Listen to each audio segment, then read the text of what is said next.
how are you all? Welcome back to my channel. My name is Navneet Kaur and जैसा कि आपको पता है कि हमारी 100 मोस्ट एक्सपेक्टेड MCQs की सीरीज़ चल रही है for NDA UGC NET exam 2020 paper 2 commerce के लिए.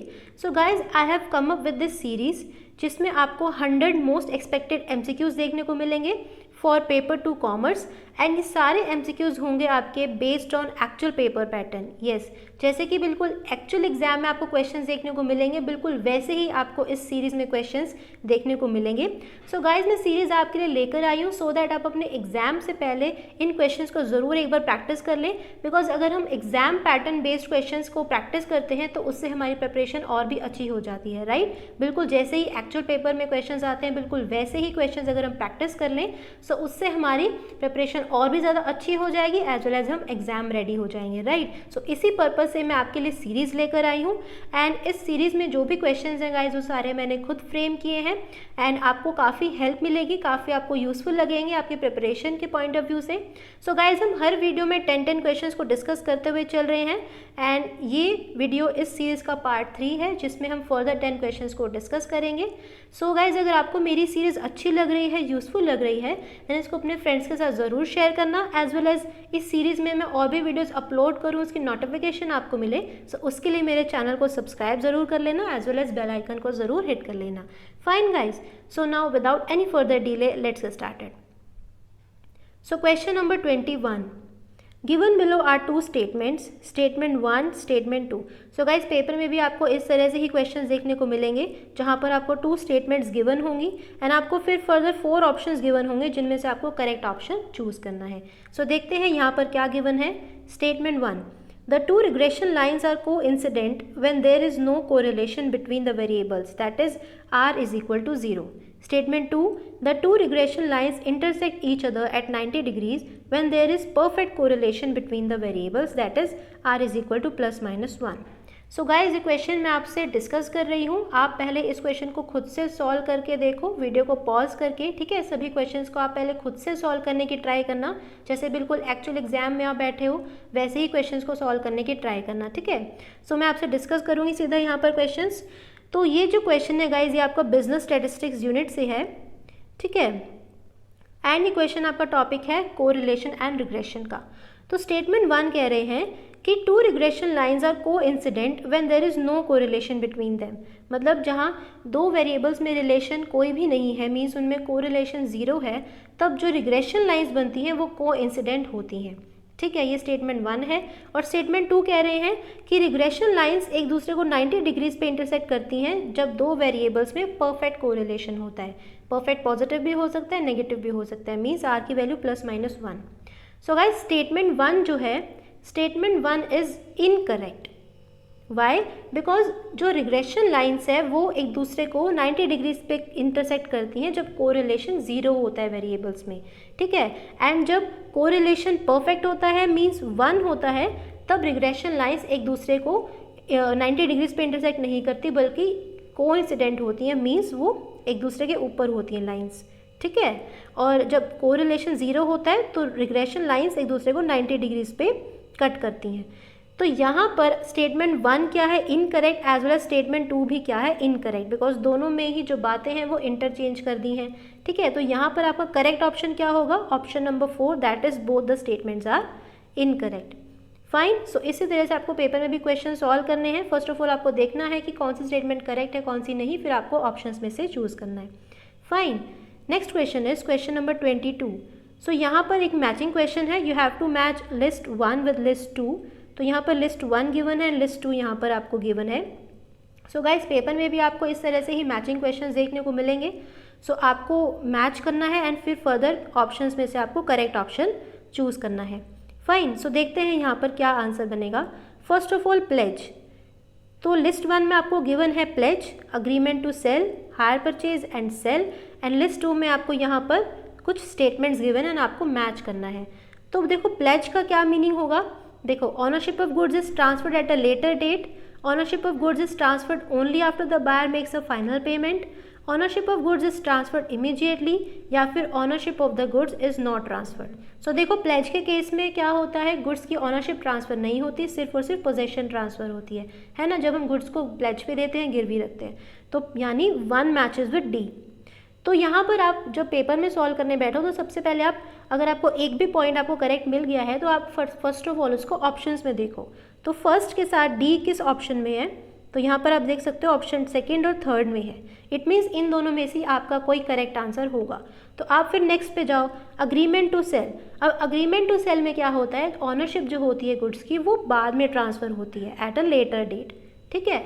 तो यहाँ पर सेकेंड मैचेस विद ए, तो सेकेंड ए के साथ कहाँ मैच कर रहा है, ऑप्शन नंबर 2 में। इट मीन्स आपका जो सेकेंड ऑप्शन है वो करेक्ट ऑप्शन है।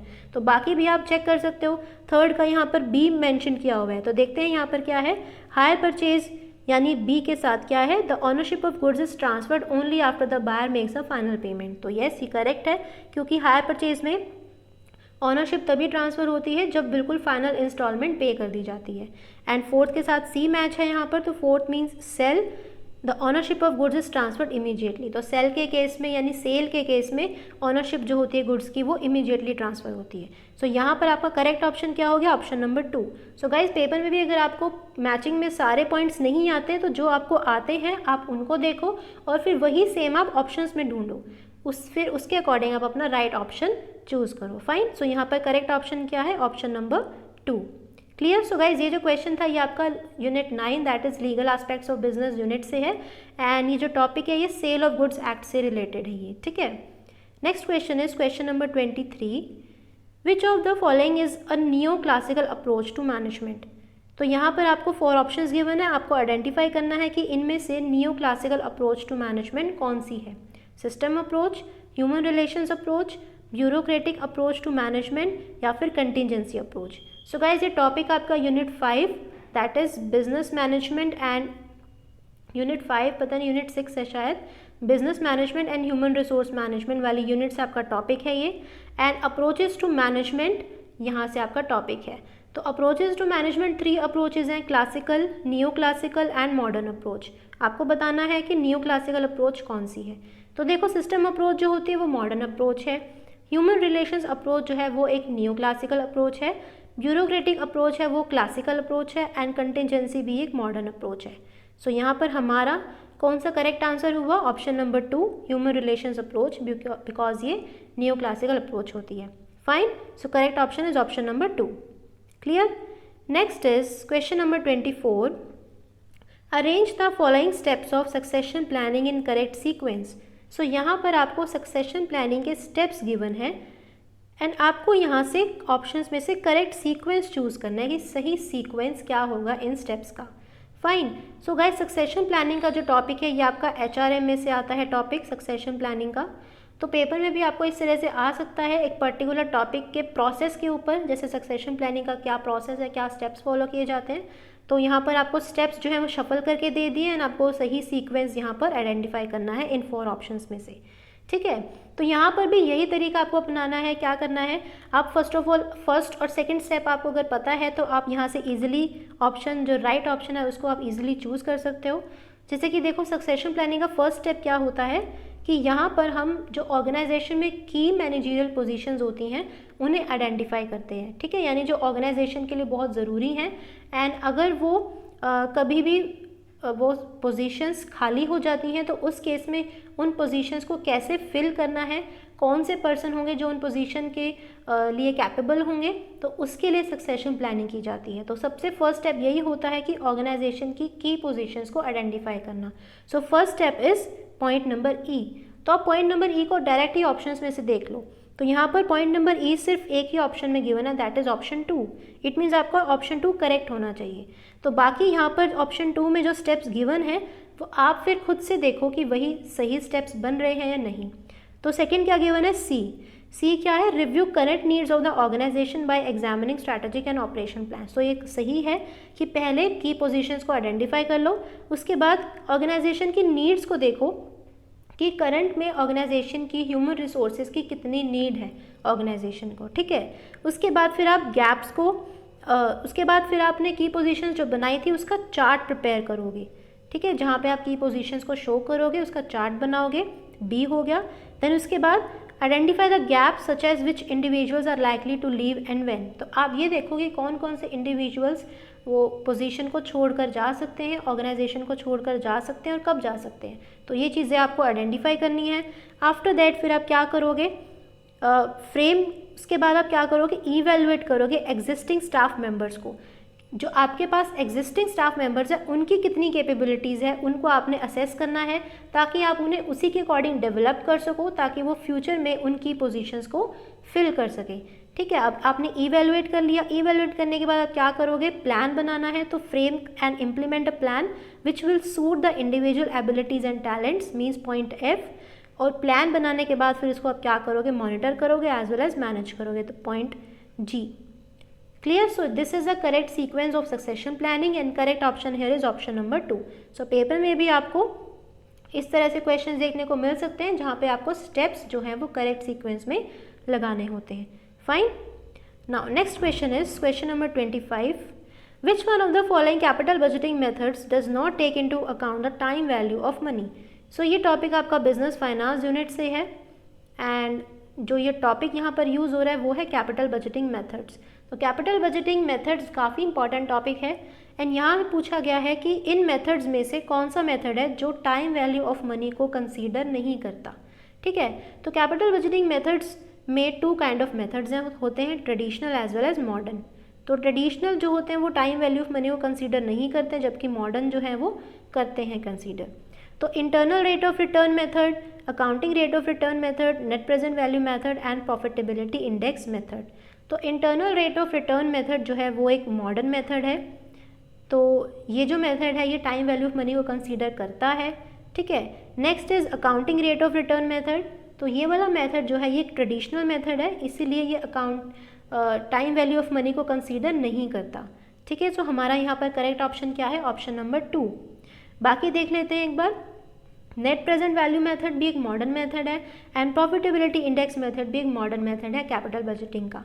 तो ये दोनों भी टाइम वैल्यू ऑफ मनी को कंसीडर करते हैं। Accounting rate of return method consider नहीं करता, इसलिए करेक्ट ऑप्शन यहाँ पर क्या हो गया, ऑप्शन नंबर 2। क्लियर?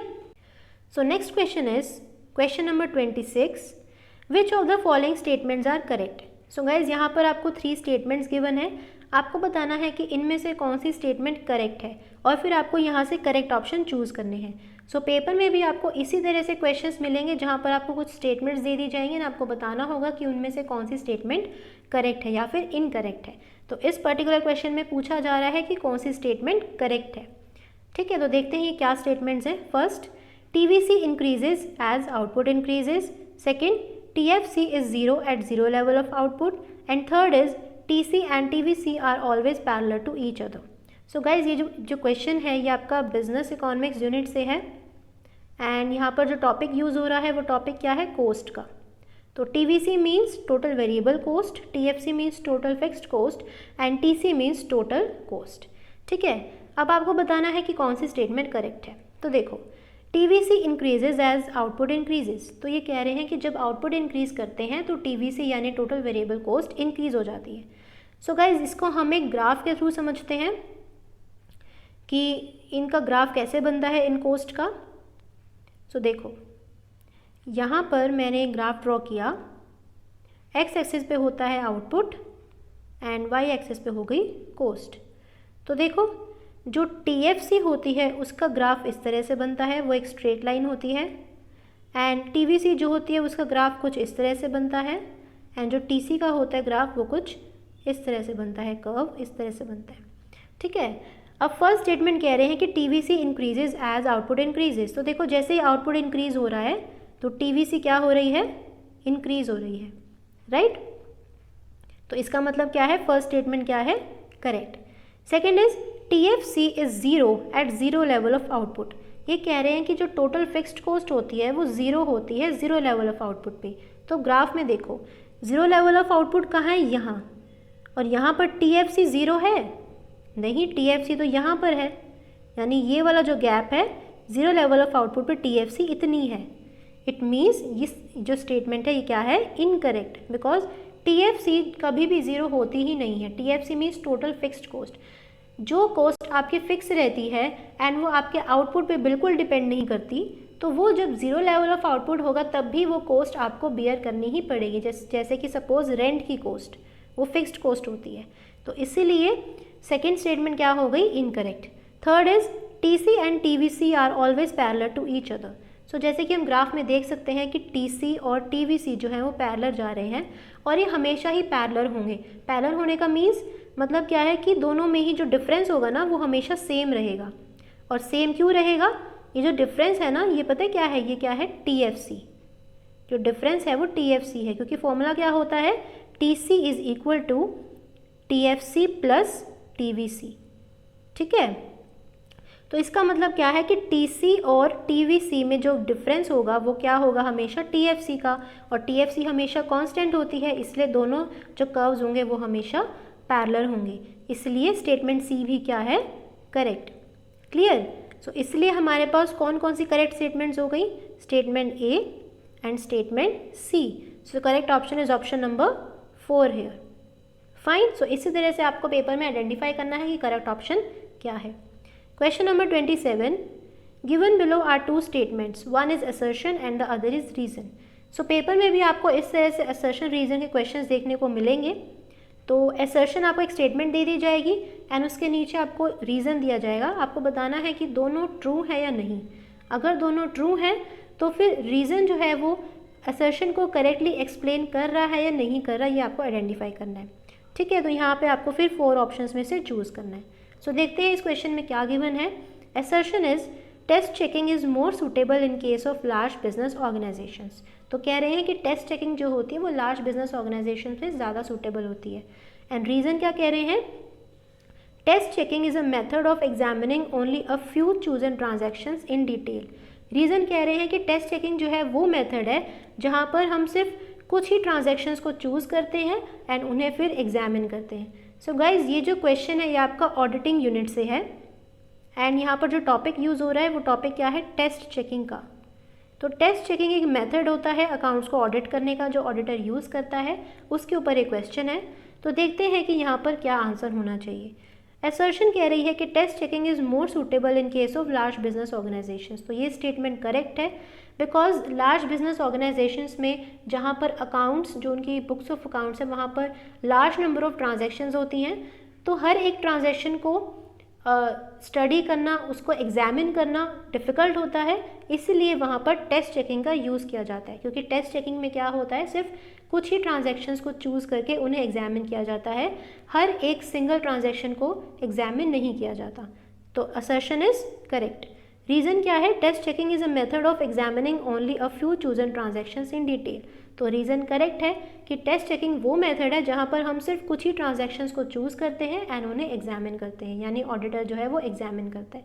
तो यहाँ पर रीज़न भी क्या है, करेक्ट है एंड रीज़न जो है वो असर्शन को करेक्टली एक्सप्लेन भी कर रहा है। तो इसलिए हमारा करेक्ट ऑप्शन यहाँ पर क्या होगा, option number 1, that is both A and R are true and R is a correct explanation of A.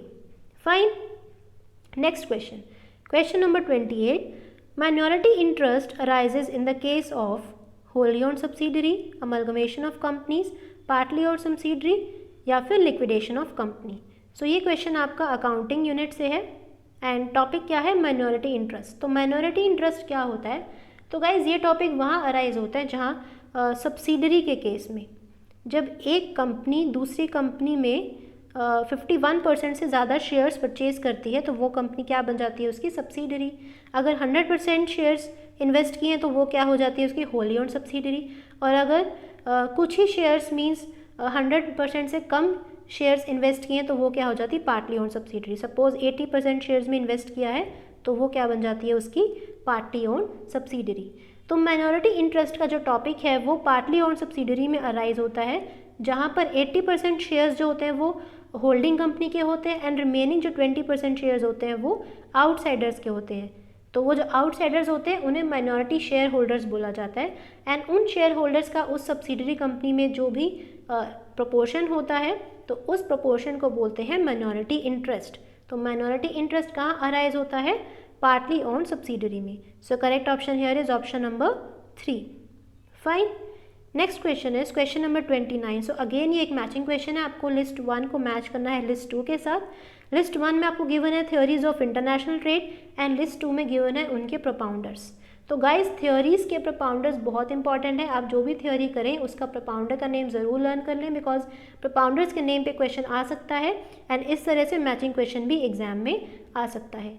Fine, सो ये जो टॉपिक है आपका, ये आपका यूनिट 1 से, that is business environment and international business. तो यूनिट 1 से आपका ये टॉपिक है। तो आपके पास 4 ऑप्शंस हैं एंड आपको चूज़ करना है करेक्ट ऑप्शन। सो देखते हैं। सो थ्योरी ऑफ कंपेटिटिव एडवांटेज, ये थ्योरी किसने दी थी? ये थ्योरी दी थी माइकल पोर्टर ने, ठीक है। सो अगर आपको फर्स्ट ऑप्शन देखो पता चल गया कि फर्स्ट का ऑप्शन ए है, तो आप फिर ऑप्शंस में देखो कि फर्स्ट का ए के साथ किन किन ऑप्शंस में गिवन है। तो यहाँ पर आप देख सकते हो कि 1 में गिवन है एंड 4 में गिवन है। इट मीन्स आपका इन दोनों में से ही करेक्ट आंसर होगा। बाकी अब नेक्स्ट देखते हैं, फैक्टर एंडोमेंट थ्योरी किसने दी थी? हेक्सटर ओलिन ने दी थी। तो सेकंड मैचेस विद सी, तो सेकंड का सी के साथ कहाँ पर गिवन है? 4th में। इट मीन्स आपका 4th करेक्ट होना चाहिए। बाकी दोनों ऑप्शंस भी देख लेते हैं। थर्ड में क्या था? थ्योरी ऑफ एब्सोल्यूट एडवांटेज, तो ये किसने दी थी? एडम स्मिथ ने, यानी third matches with B. And fourth is theory of comparative advantage, जो डेविड रिकार्डो ने दी थी, तो 4th मैचेस विद डी। ठीक है, तो यहाँ पर करेक्ट ऑप्शन क्या हो गया? Option number 4। Clear? Now last question is question number 30। Which of the following is not a non parametric test? तो यहाँ पर आपको कुछ टेस्ट गिवन हैं, आपको बताना है कि इनमें से नॉन पैरामीट्रिक टेस्ट कौन सा नहीं है। तो यहाँ पर आपको अच्छे से क्वेश्चन को रीड करना है कि आपसे पूछा क्या गया है। आपसे पूछा गया है कि नॉन पैरामीट्रिक टेस्ट नहीं है। इट मीन्स आपको क्या आइडेंटिफाई करना है कि इनमें से पैरामीट्रिक टेस्ट कौन से हैं। ठीक है, सो देखो, chi square test, Mann Whitney test, Z test and H test. So guys यहाँ पर काई स्क्वायर टेस्ट एंड जो जेड टेस्ट होता है, ये दोनों क्या होते हैं? Parametric test. Whereas Mann Whitney test and H test जो होते हैं वो होते हैं नॉन पैरामीट्रिक टेस्ट। ठीक है, तो ये टॉपिक आपका बिजनेस स्टैटिस्टिक्स यूनिट से है। Business statistics and research methods वाली जो यूनिट है, ये टॉपिक वहाँ से है। एंड ये टॉपिक स्टैटिस्टिकल टेस्ट के ऊपर है। स्टैटिस्टिकल टेस्ट 2 टाइप्स के होते हैं, पैरामीट्रिक एंड नॉन पैरामीट्रिक। तो उनके नेम्स के ऊपर क्वेश्चन है कि पैरामीट्रिक कौन से हैं, नॉन पैरामीट्रिक कौन से हैं। तो यहाँ पर पैरामीट्रिक टेस्ट कौन से हैं? Chi square test and Z test. It means A and C. Means आपको बताना है कि नॉन पैरामीट्रिक टेस्ट कौन से नहीं है, यानी chi square test and Z test जो है वो नॉन पैरामीट्रिक टेस्ट नहीं है, वो पैरामीट्रिक टेस्ट है। It means correct option here is option number 4, that is only A and C. Fine, so guys paper में भी आपको इसी तरह से क्वेश्चंस देखने को मिलेंगे, जहाँ पर आपको असर्शन रीजनिंग के क्वेश्चंस देखने को मिलेंगे, मैचिंग क्वेश्चंस देखने को मिलेंगे, ठीक है, स्टेटमेंट वाले क्वेश्चंस देखने को मिलेंगे। तो आपको ऐसे ही पेपर में भी क्वेश्चन सॉल्व करने हैं, जैसे कि मैंने आपको बताया है। सो गाइज आई होप आपको ये सीरीज़ अच्छी लग रही है, यूज़फुल लग रही है। अगर हाँ, तो इस वीडियो को ज़रूर लाइक करना, एज वेल एज अपने फ्रेंड्स के साथ ज़रूर शेयर करना। सो मैं मिलती हूँ आपसे नेक्स्ट वीडियो में फर्दर 10 क्वेश्चंस के साथ। Till then keep learning and thank you so much.